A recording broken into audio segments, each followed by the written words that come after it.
Hi friends, new gen ഐസ്പീത്തിൻ്റെ ഏറ്റവും പുതിയ വീഡിയോയിലേക്ക് ഏവർക്കും സ്വാഗതം. ഇന്ന് നമ്മൾ പറയാൻ പോകുന്നത് STK4141 IC ഉപയോഗിച്ച് ഒരു സബ്വൂഫർ ആംപ്ലിഫയർ നിർമ്മിക്കുമ്പോൾ അതിൽ 10 ഇഞ്ച് സബ്വൂഫർ ഉപയോഗിക്കാമോ എന്നാണ്. അപ്പോൾ ഒരുപാട് കൂട്ടുകാർ നമ്മുടെ കമൻറ്റ് ബോക്സിൽ വന്ന് ചോദിച്ച ഒരു കാര്യമാണ് ഇത്. അപ്പോൾ ഇതിൻ്റെ ഉത്തരമാണ് ഇന്നത്തെ വീഡിയോ ആയിട്ട് നമ്മൾ ചെയ്യാൻ പോകുന്നത്.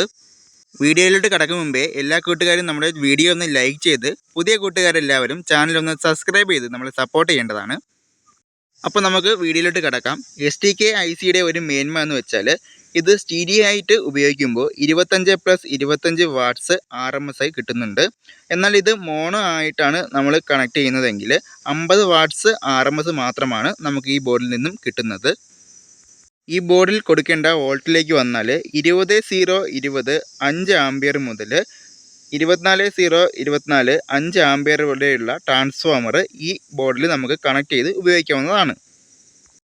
എന്നാൽ 24.024 5 ആംപിയർ ട്രാൻസ്ഫോമറാണ് ഈ ബോർഡിൽ നമ്മൾ കണക്ട് ചെയ്ത് ഉപയോഗിക്കുന്നത് എങ്കിൽ കുറച്ചുകൂടി വലിയ ഒരു ഹീറ്റ് സിങ്ക് ഈ ബോർഡിൽ കണക്ട് ചെയ്ത് ഉപയോഗിക്കുന്നതാണ് നല്ലത്. കാരണം വോൾട്ട് കൂടുതൽ കൊടുക്കുന്നതിനനുസരിച്ച് നമ്മുടെ IC കൂടുതലായിട്ട് ഹീറ്റ് ആവുകയും ഓവർ ഹീറ്റ് ആയാൽ IC ബേണായി പോകാനും സാധ്യത കൂടുതലാണ്.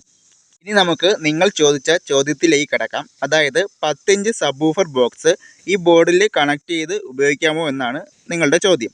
അപ്പോൾ അതിനുത്തരം, ഈ ബോർഡിലെ IC നമുക്ക് ബ്രിഡ്ജ് ചെയ്ത് ഉപയോഗിക്കുകയാണെങ്കിൽ, അതായത് മോണോ ആയിട്ട് ഉപയോഗിക്കുകയാണെങ്കിൽ 10 ഇഞ്ച് സബ്വൂഫർ വളരെ ധാരാളമായിട്ട് നമുക്കിതിൽ ഉപയോഗിക്കാവുന്നതാണ്. എന്നാൽ 12 ഇഞ്ച് സബ്വൂഫർ ഇതിൽ കണക്ട് ചെയ്താൽ സബ്വൂഫർ വർക്ക് ചെയ്യും, എന്നാൽ അതിൽ പഞ്ച് വളരെ കുറവായിരിക്കും.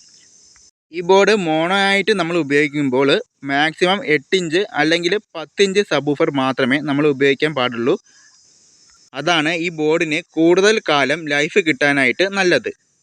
നിങ്ങൾ 12 ഇഞ്ച് സബ്വൂഫർ ഈ ബോർഡിൽ കണക്ട് ചെയ്യുകയാണെങ്കിൽ സബ്വൂഫർ വർക്ക് ചെയ്യും, എന്നാൽ നിങ്ങൾ ഉദ്ദേശിക്കുന്ന എഫക്റ്റ് നമുക്ക് ആ സബ്വൂഫർ ബോക്സിൽ നിന്നും കിട്ടുന്നില്ല. അപ്പോൾ നമുക്ക് ഈ STK4141 IC ഉപയോഗിച്ചുള്ള ബോർഡിൽ മാക്സിമം 10 ഇഞ്ച് സബ്വൂഫർ വരെയാണ് ഉപയോഗിക്കാനായിട്ട് നല്ലത്. അതും ബോർഡ് ബ്രിഡ്ജ് ചെയ്ത് മോണോ ആക്കിയതിന് ശേഷമേ നമ്മൾ 10 ഇഞ്ച് ഊഫറൊക്കെ ഉപയോഗിക്കാൻ പാടുള്ളൂ. അപ്പോൾ ഇത്തരത്തിലുള്ള വീഡിയോകൾ നിങ്ങൾക്ക് ലഭിക്കാനായി നമ്മുടെ ചാനലൊന്ന് ലൈക്ക് ചെയ്ത് സബ്സ്ക്രൈബ് ചെയ്ത് നമ്മളെ സപ്പോർട്ട് ചെയ്യേണ്ടതാണ്. പുതിയൊരു വീഡിയോയുമായി കാണുന്നവരെ ഏവർക്കും ഗുഡ് ബൈ.